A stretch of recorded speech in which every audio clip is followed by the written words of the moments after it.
반갑습니다. 반갑습니다.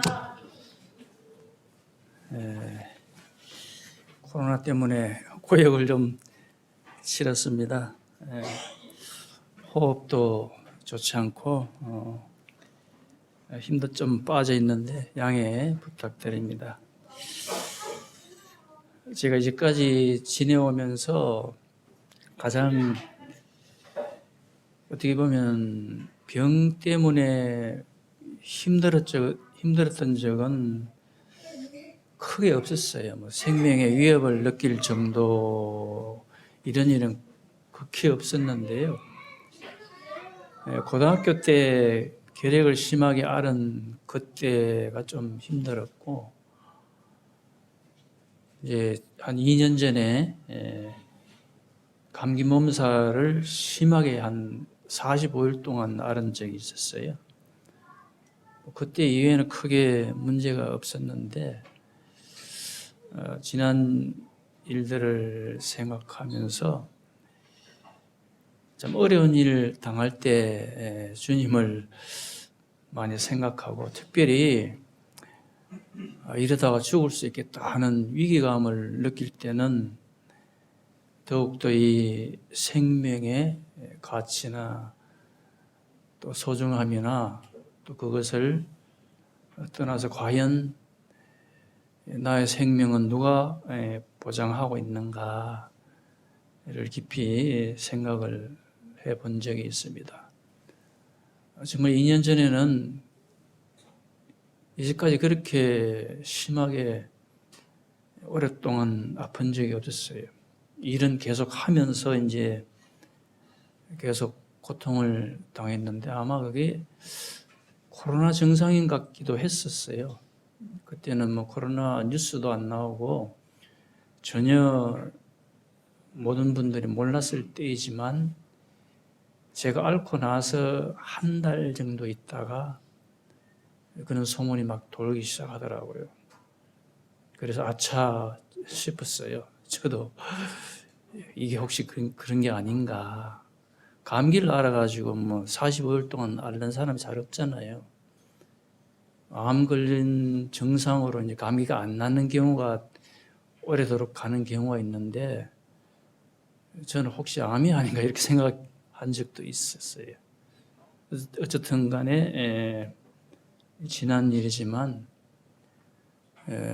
생명에 관한 한 우리는 우리 의지대로 할 수가 없는 자들이고 수시로 시시때때로 우리 양심이 우리는 일 때문에 뭐 잊어먹기도 하고 둔하기도 하지만 우리의 양심이 생명에 관해서는 항상 끈이 달리는 있는 그 뭐처럼 이렇게 항상 신경이 거기에 다 가 있는 것은 본질적인 그런 사항입니다. 우리가 하나님 말씀을 듣고 사는 이것이 우리는 자유민주주의 속에 살기 때문에 종교의 자유를 누리고 있기 때문에 그냥 보편적으로 이렇게 많이 알지만 목숨을 내놓고 사는 이런 지역 또 다른 곳에서는 굉장히 하나님에 대한 갈망함 이런 것이 많이 차이가 있을 것입니다. 근데 우리는 계속 말씀을 봐야만 하고 이 하나님 말씀을 끊임없이 대해야만 우리의 정신이 각성이 되고 우리의 영혼이 하나님이 어떻게 우리를 사랑하시고 붙들고 계시는지 더 많이 생각을 하게 됩니다. 어느 날 갑자기 우리가 신앙을 가진 것도 아니고 믿는 것은 우리가 때를 따라서 믿었지만 거대한 하나님의 역사 가운데서 하나님이 계획한 모든 그 일들과 순서와 하나님이 하나하나 베풀어 주신 그 사이에 우리가 들어가 있는 것입니다. 태초로부터 마지막 때까지 우리를 끝날까지 우리를 하나님은 인도하시고 계신다는 것을 알아야 됩니다. 하루하루 우리가 그냥 우리 일하다가 또 생각나면 기도하다가 이렇게 가는 것처럼 하지만 우리의 모든 행로, 우리가 태어나기 전부터 우리가 죽고 나서 일 모든 것까지 하나님은 다 아시고 인도하신다는 사실을 우리는 잊지 말아야 합니다.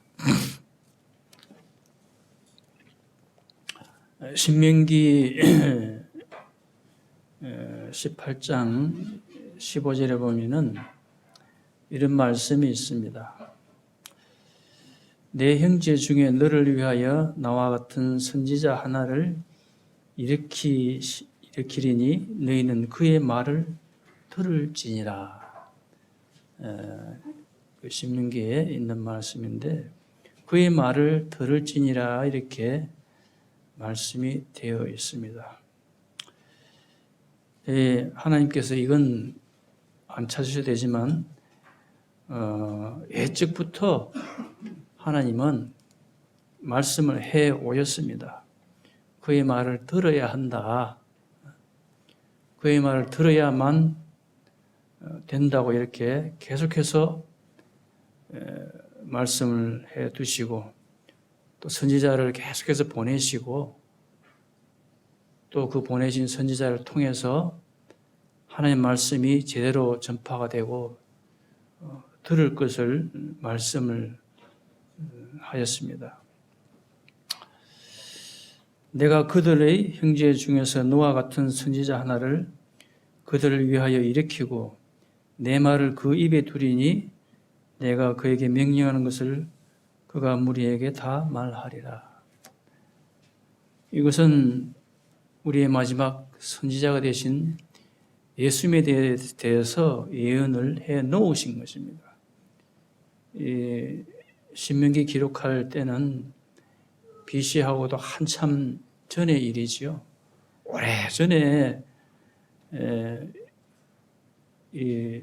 기록한 내용인데 이 말씀 속에는 주님이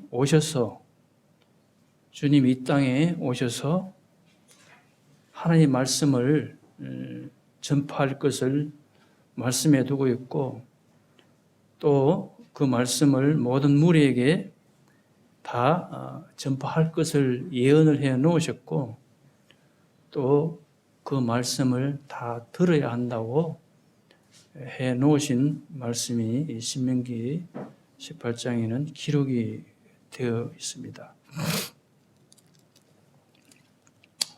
제가 어제 욥기를 읽었습니다. 평소에도 욥기를 유심하게 읽지만 워낙 내용이 심오한 내용들이 많고 또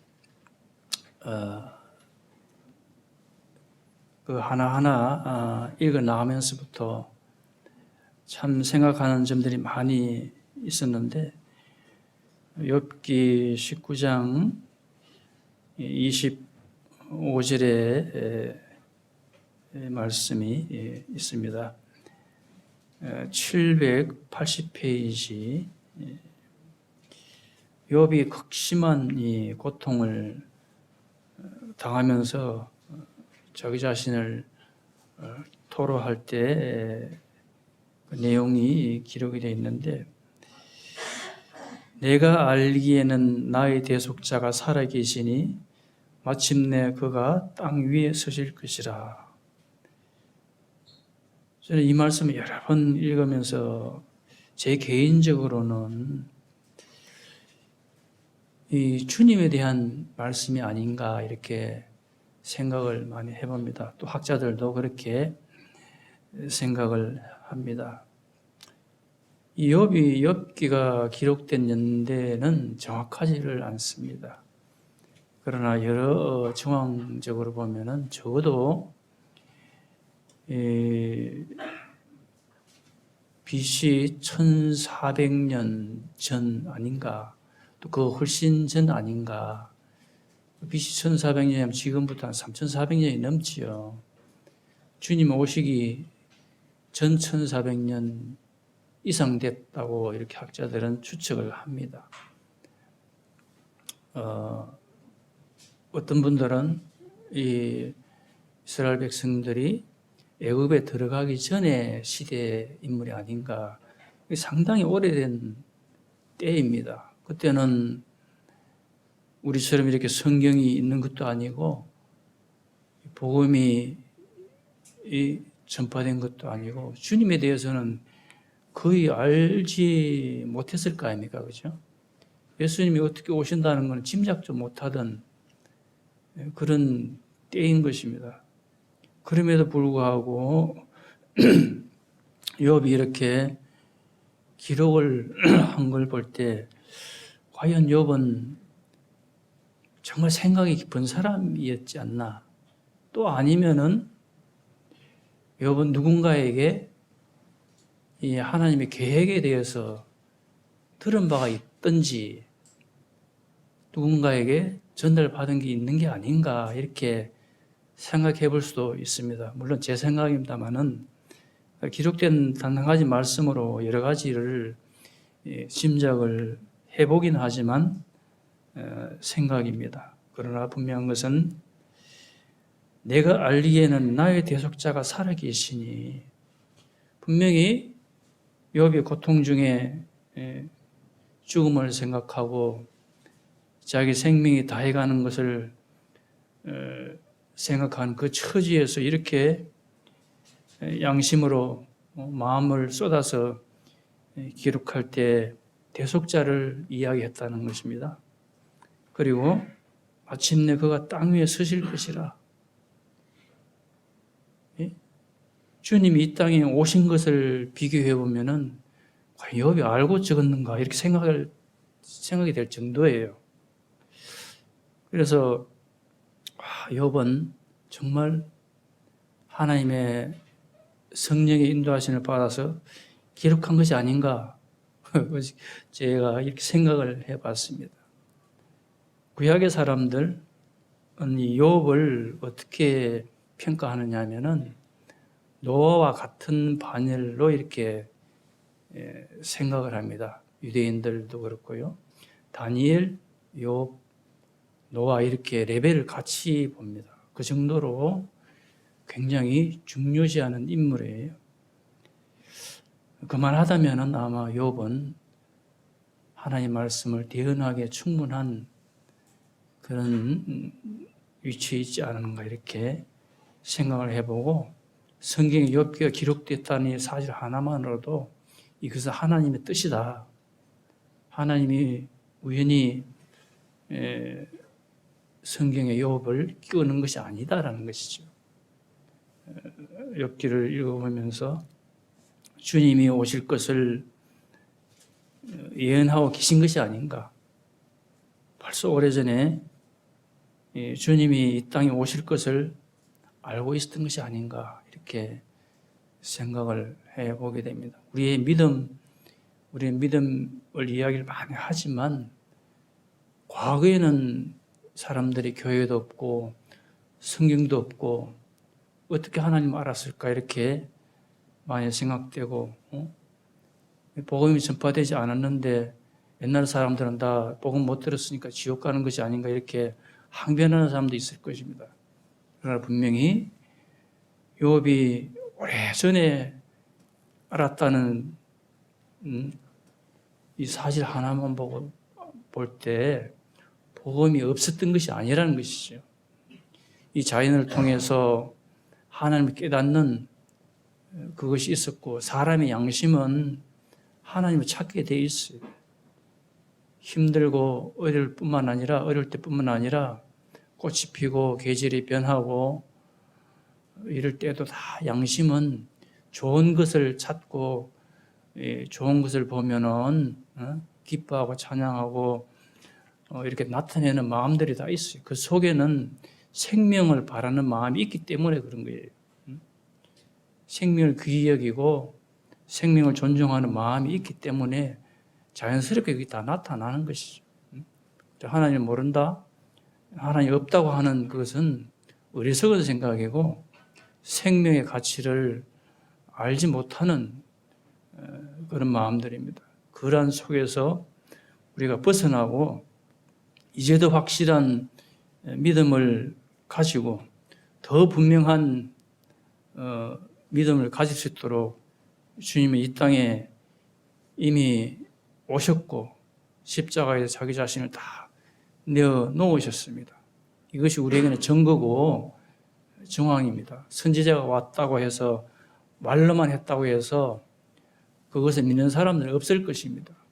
선지자가 한 말들이 분명히 맞나 안 맞나, 그것이 이루어졌나 이루어지지 않았나, 사람들이 다 보고 평가를 하잖아요. 신명기 18장에 다시 돌아가서 말씀을 하겠습니다. 291페이지.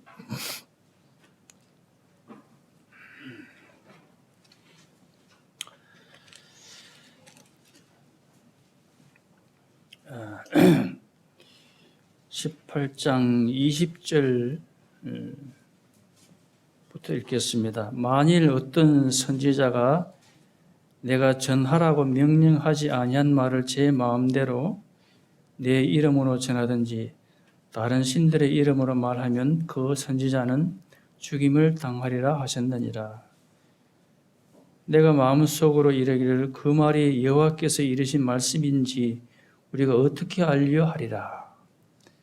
만일 선지자가 있어 여호와의 이름으로 말한 일에 정음도 없고 성취함도 없으면 이는 여호와께서 말씀하신 것이 아니요 그 선지자가 제 마음대로 한 말이니 너는 그를 두려워하지 말지니라.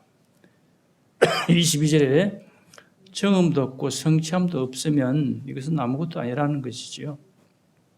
그러나 하나님 말씀은 분명히 정음이 있고 성취함이 있다는 것을 우리는 역사적 사실을 통해서 다 알고 있습니다. 또 성경을 기록한 목적이 하나님께서 과거로부터 쭉 말씀하셨고 시간이 흐르는 동안 그것이 어떻게 이루어져 나가는지 하나하나 찾아보고 알라는 것입니다. 성경이 얇은 책이 아니고 두꺼운 이유도 모든 역사가 성경에 기록이 되어 있기 때문에 성경을 읽으면은 누구든지 깨달을 수 있고 구원을 받을 수가 있는 것입니다. 바로 성취함이 있고 그 예언이 이루어짐이 성경에는 분명히 기록이 되어 있기 때문에 그렇습니다. 우리에게 이루어진 그 예언 중에 가장 큰 예언이 뭐냐면은 주님이 이 땅에 오셨다는 것입니다. 오실 자가 오실 것이라고 성경은 누누이 말씀을 하고 계십니다. 우리가 태어나기 훨씬 전에 2000년 전에 벌써 오셨죠. 주님이 오신 이후에 우리의 모든 허물을 다 속죄를 하셨습니다. 그리고 더욱 놀라운 것은 그분이 부활하셨다는 것이에요. 기독교의 가장 핵심이 무엇입니까? 다 아시죠? 부활입니다. 부활이라는 이 사실이 없다면은 우리가 모이고 시간을 내어서 투자하고 비난하고 어려운 처지 당하면서까지 교회에 나오고 이렇게 하는 모든 그 근본 목적은 주님이 부활하는 사실이 있기 때문이라는 것입니다. 주님 부활이 없다면은 우리가 힘써서 나오고 뭐 할 이유가 없는 것이 모든 기독교의 핵심은 주님이 사신 것입니다. 주님의 사심이 우리의 모든 것들을 붙들고 있다고 해도 과언이 아닙니다. 우리는 우리의 행위 또 뭐 일상 여러 가지 일들을 다 생각하지만 그 모든 배경과 근본은 주님의 사심이 있기 때문에 우리가 믿음의 생활을 하는 것입니다. 그것이 없다면은 헛것이에요. 이 세상에서 가장 우리가 어리석고 불쌍한 자이고 가장 큰 사기를 당한 속임을 당한 자입니다. 부활이 없다면 주님이 우리가 이제 신명기 말씀에 그의 말을 들으라고 했는데 우리가 어떤 말을 들어야 하는지 한번 보겠습니다. 요한복음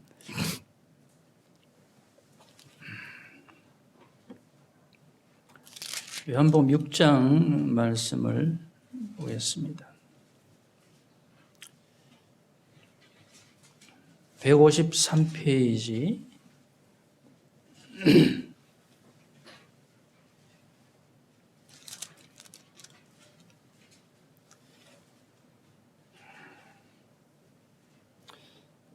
35절 6장 35절 예수께서 이르시되 나는 생명의 떡이니 내게 오는 자는 결코 줄이지 아니할 터이요 나를 믿는 자는 영원히 목마르지 아니하리라. 그러나 내가 너희에게 이르기를 너희는 나를 보고도 믿지 아니하는도다 하였느니라. 예수님께서 자기 자신을 가리켜서 생명의 떡이다고 이렇게 말씀하시고 내게 오는 자는 결코 줄이지 아니한다고 말씀을 하였습니다. 이 말씀하기 전에 어떤 일이 있었냐면은 예수님을 따르는 사람들이 배가 고팠고 또 많은 사람들이 모였기에 저 많은 사람들을 어떻게 먹일 수가 있는가 이런 일이 있었고 주님은 이적을 베풀어 드시고 그 많은 사람들을 보리떡 5개와 물고기 2마리를 가진 아이를 통해서 많은 사람들을 먹여주셨습니다. 이 사람들이 먹고 배부르고 하니까 이것은 참으로 세상에 오실 그분이다. 전혀 알지 못한 능력으로 자기들이 먹고 배가 불렀는데 도대체 이 일이 어떤 일인가 생각해 보니까 이분은 참으로 세상에 오실 그분이다. 이렇게 많은 사람들이 이야기를 한 것입니다. 이스라엘 백성들이 오실 거목이라고 이야기한 것은 알고 있었다는 거죠. 분명히 선지자가 와서 우리를 이 고통에서 배고픔의 고통 또 로마의 압제에서 고통 여기서 구해 주실 분이 오실 것이다 이렇게 알고 있었고 오랜 세월 동안에 그들은 우리가 신명기에 있었던 우리가 읽었던 말씀 있잖아요. 그죠? 선지자가 오실 것이 너희는 그의 말을 들을지니라 했는데 이 내용을 알고 있었다는 거죠. 그렇기 때문에 주님 보고 이는 참으로 세상에 오실 그 선지자가 아니냐 이렇게 이야기를 했던 것입니다. 그런 관념이 없다면은 선지자에 대해서 이야기를 못 하겠지요. 그런데 유대인들이 다 알고서 오실 분이 오셨나 보다 이렇게 이야기를 하고 그렇게 했습니다. 그러나 주님은 이제 이 일 후에 말씀하시기를 자기 자신을 가리켜서 생명의 떡이라고 말씀을 하시고서는 내게 오는 자는 결코 줄이지 아니할 터이요 나를 믿는 자는 영원히 목마르지 아니하리라고 말씀을 하셨습니다.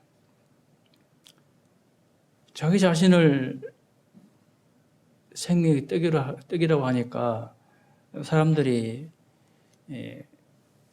정확하게 이해는 못하겠지만 의아하게 생각하고 과연 저 말이 무엇인가 이렇게 생각을 했을 것입니다. 하늘로부터 내려온 떡에 대해서는 유대인들이 전혀 모르는 바가 아니었습니다. 과거에 출애굽한 후에 광야에서 그들 조상이 만나를 먹은 일이 있기 때문에 전혀 모르는 것이 아니었습니다. 하늘에서 무엇이 내려와서 자기들을 먹였다는 그 일이 과거에 기록이 되어 있었기 때문에 모르는 바가 아니었습니다. 그러나 주님은 주님 자신을 가리켜서 생명의 떡이라고 할 때는 도무지 이해하기가 곤란했죠. 어떤 먹을 것의 모양, 떡의 모양이라든지 쉽게 말하면 과자 같은 과자 모양이라면은 저것이 하늘에서 내린 과자구나 이렇게 할 것인데 주님 몸을 가리켜서 생명의 떡이라고 하니까 저분은 요셉의 아들인데 요셉과 마리아 사이에 난 아들인데 어떻게 자기 자신을 떡이라고 하는가 도저히 이해할 수 없는 형편이었죠. 그러나 주님은 계속해서 말씀을 하시고서 내가 너희에게 이르기를 너희는 나를 보고도 믿지 아니하는도다. 이 당연한 것이죠. 주님은 당연하게 너희가 믿지 않는다. 믿지 않을 수밖에 없다. 이렇게 말씀을 하시고서 영적인 어두움에 대해서 말씀을 하시는 것입니다. 그리고 그 영적인 어둠이 깨어지고 부서지고 결국은 자기 자신을 받아들일 것이라는 것을 십자가 달리시기 전에 이미 긴 말씀을 통해서 말씀을 해 주고 계십니다. 39절에 나를 보내신 이의 뜻은 내게 주신 자 중에 내가 하나도 잃어버리지 아니하고 마지막 날에 다시 살리는 이것이니라 이렇게 말씀을 하였습니다. 떡에 관해서 자기 자신을 가리켜서 말씀하실 뿐만 아니라 마지막 날에 다시 살린다고까지 말씀을 하셨습니다. 사람의 마지막은 언제입니까? 우리 육체의 마지막은 죽음이라고 다들 생각하잖아요. 그죠? 죽으면 모든 것이 끝난다. 죽으면은 다 그냥 내려놓는다. 이렇게 생각하지만 주님은 다시 살린다는 그것을 붙여놨습니다. 마지막 날에 다시 시작한다. 살린다는 것은 시작이라는 것이죠. 새롭다는 것이죠. 주님은 마지막 날에 다시 살리고 새롭게 된다는 것을 예견을 해 놓으셨습니다. 내 아버지의 뜻은 아들을 보고 믿는 자마다 영생을 얻는 이것이니 마지막 날에가 내가 이를 다시 살리리라 하시니라. 주님이 십자가에 달리시기 전에 길게 이렇게 요한복음 6장이 길잖아요. 그죠? 44절에도 보면은 나를 보내신 아버지께서 이끌지 아니하시면 아무도 내게 올 수 없으니 오는 그를 내가 마지막 날에 다시 살리리라. 또 54절에 보시겠습니다. 내 살을 먹고 내 피를 마시는 자는 영생을 가졌고 마지막 날에 내가 그를 다시 살린다. 이렇게 말씀을 거듭 말씀해 놓으셨습니다. 6장에 보면은 이 다시 살린다는 말씀이 4번이나 나와 있어요. 거듭 말씀을 해 놓으셨습니다. 사람은 이 죽음을 마지막이라고 생각하고 모든 것을 끝이라고 생각하지만 주님은 살린다.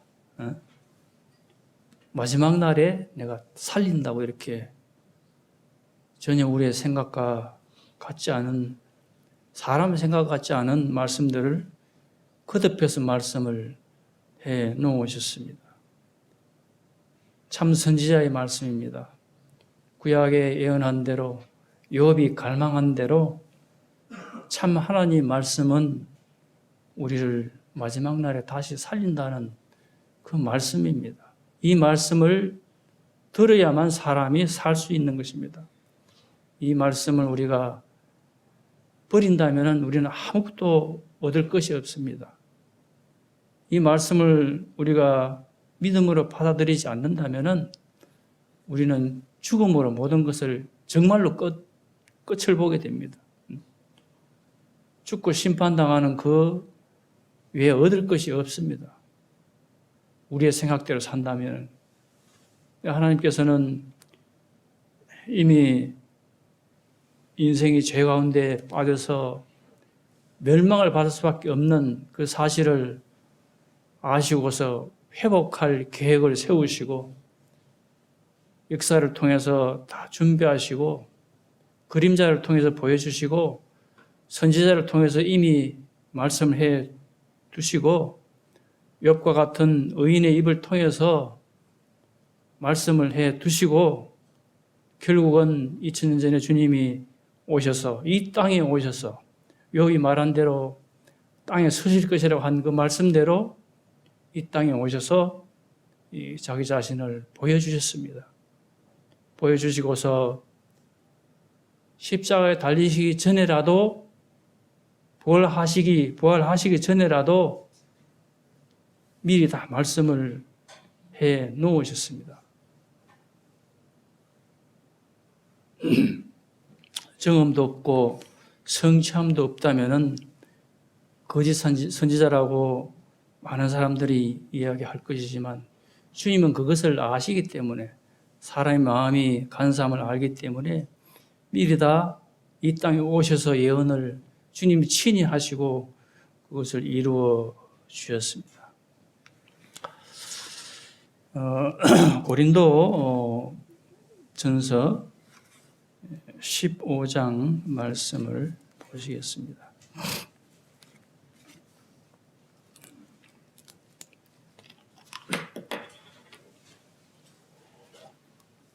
(282페이지입니다)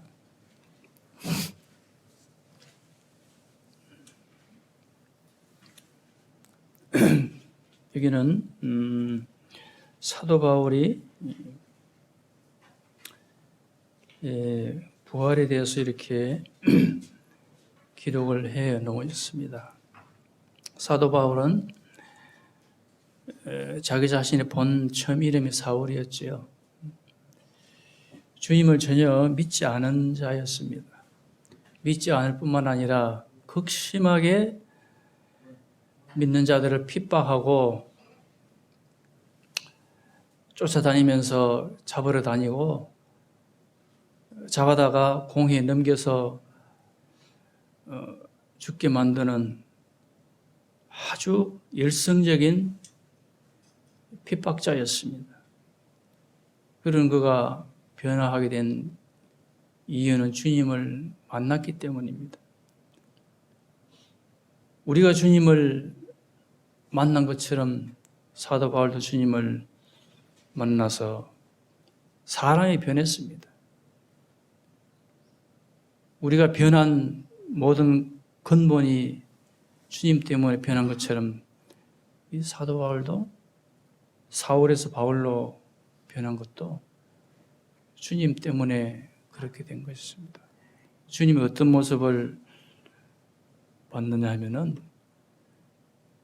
이 다메섹 그 도상에서 이제 잡으러 갈 자들을 향해서 쫓아가는데 갑자기 빛이 비치고 눈이 멀고 주님의 음성이 들리고 그때 사도 바울이 과연 주님이 어떠한 분인가?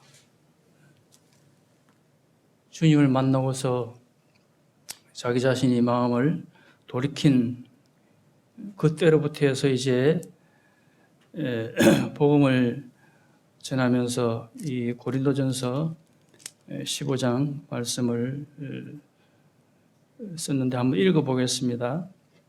형제들아, 내가 너희에게 전한 복음을 너희에게 알게 하노니 이는 너희가 받은 것이요 또 그 가운데 선 것이라. 너희가 만일 내가 전한 그 말을 굳게 지키고 헛되이 믿지 아니하였으면 그로 말미암아 구원을 받으리라. 내가 받은 것을 먼저 너희에게 전하였노니 이는 성경대로 그리스도께서 우리 죄를 위하여 죽으시고 장사 지낸 바 되셨다가 성경대로 사흘 만에 다시 살아나사 게바에게 보이시고 후에 12 제자에게와 그 후에 500의 형제에게 일시에 보이셨나니 그 중에 지금까지 대다수는 살아있고 어떤 사람은 잠들었으며 그 후에 야고보에게 보이셨으며 그 후에 모든 사도에게와 맨 나중에 만삭되지 못하여 난 자 같은 내게도 보이셨느니라. 나는 사도 중에 가장 작은 자라. 나는 하나님의 교회를 박해하였으므로 사도라 칭함받기를 감당하지 못할 자니라.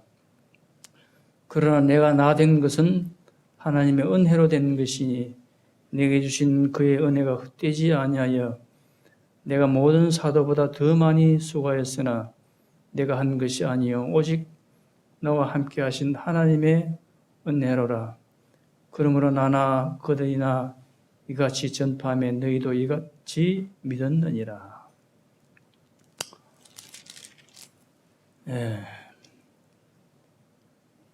주님이 장사 지내셨다가 성경대로 사흘 만에 다시 살아나사 이렇게 이제 게바에게 12 제자에게 500 형제에게 또 여러 사람에게 야고보에게 또 맨 나중에 자기 자신에게도 보였던 사실을 이 성경은 기록을 하고 있고 사도 바울은 증거하고 있습니다. 이 주님의 부활이 정말 진리고 진실이고 분명히 있었던 사실이고 그것을 또한 오늘날 우리에게도 말씀을 통해서 증명을 하고 있습니다. 이 우리의 믿음은 이 믿음이란 자체라는 글자는 어떤 형상을 가지지 않지만 우리의 마음 가운데 있는 이 믿음은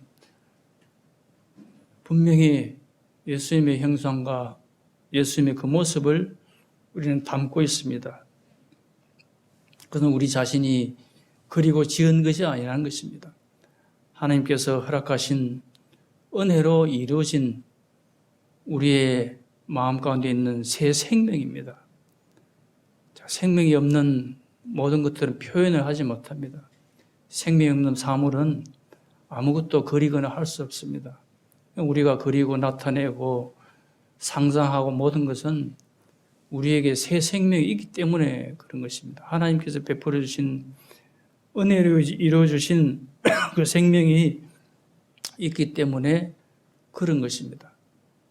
그것이 없다면 우리는 무엇을 생각을 할 것입니까? 죽음이 우리에게 도래한다면 공포와 두려움과 걱정과 근심과 좌절과 절망을 우리는 마음 가운데 많이 가지고 있을 것입니다. 그러나 우리가 오늘날 사회가 어렵고 또 우리 개인적으로 다 어렵고 우리 성도들 모든 삶들이 다 순탄치는 않지만 그런 마음 가운데는 항상 새 생명으로 말미암은 희망이 있습니다. 주님이 주신 은혜 때문에 우리는 그렇게 살아가고 있고 이것은 부정할 수 없는 변함이 없는 우리가 가끔 있지만 하나님 우리가 잊지 않도록 언제나 생각나게 하시고 그런 말미암아 우리가 힘을 얻게 하시는 영원히 솟아나는 생명의 샘처럼 우리 마음이 깃들여져 있는 것입니다.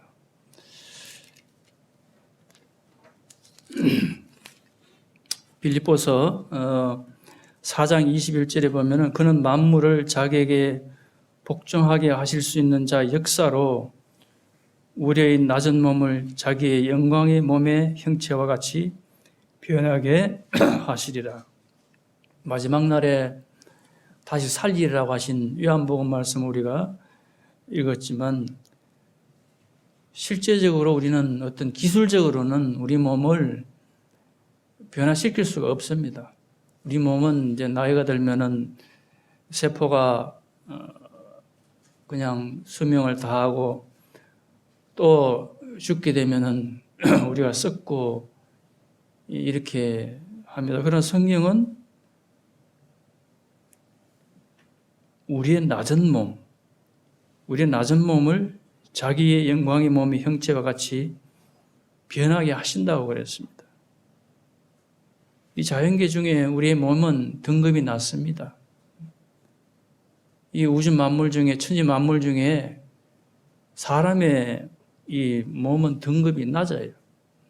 이렇게 이야기하면은 이상할지 모르지만 하나님 보시기에는 아주 저급한 등급을 가지고 있는 것입니다.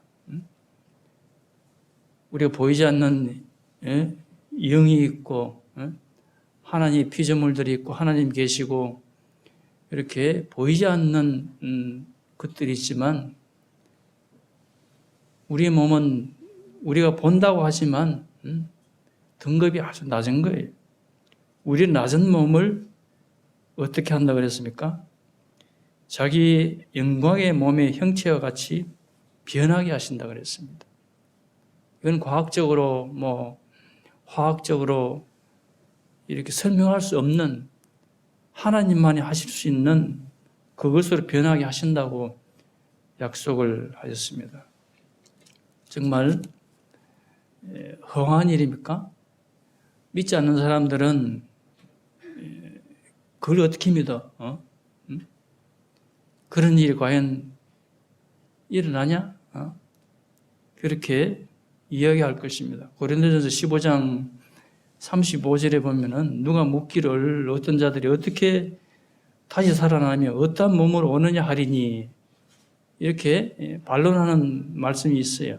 283페이지에 보면은 어리석은 자여 내가 뿌리는 씨가 죽지 않으면 살아나지 못하겠고 또 내가 뿌리는 것은 장래의 형체를 뿌리는 것이 아니요 다만 밀이나 다른 것의 알갱이 뿐이로되 하나님이 그 뜻대로 그에게 형체를 주시되 각 종자에게 그 형체를 주시느니라.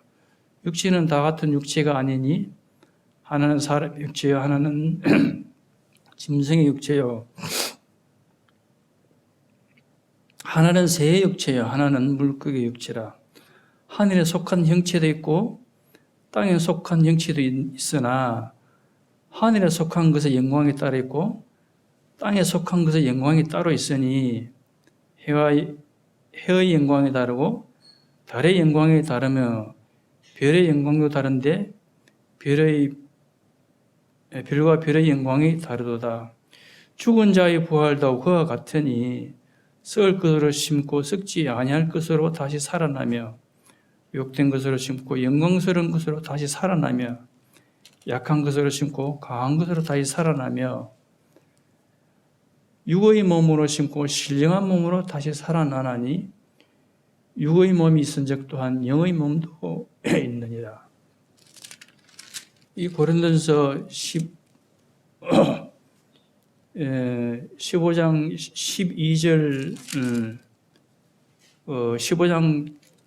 15장부터 이렇게 길게 계속해서 이 부활에 대해서 말씀을 해 놓으시고 있습니다. 상당히 15장은 58절까지 있는 긴 말씀입니다. 짤막하게 너희 다시 부활하고 살아나리라 이렇게 간단하게 말씀해 놓으신 것이 아니에요. 상세하게 길게 분명히 말씀을 해 놓으셨습니다. 하나님께서 그냥 쉽게 그냥 간단하게 예언해 놓은 것이 아니에요. 우리가 가지는 소망이 어떠한지를 조목조목 분명하게 말씀을 해 두시고 있습니다.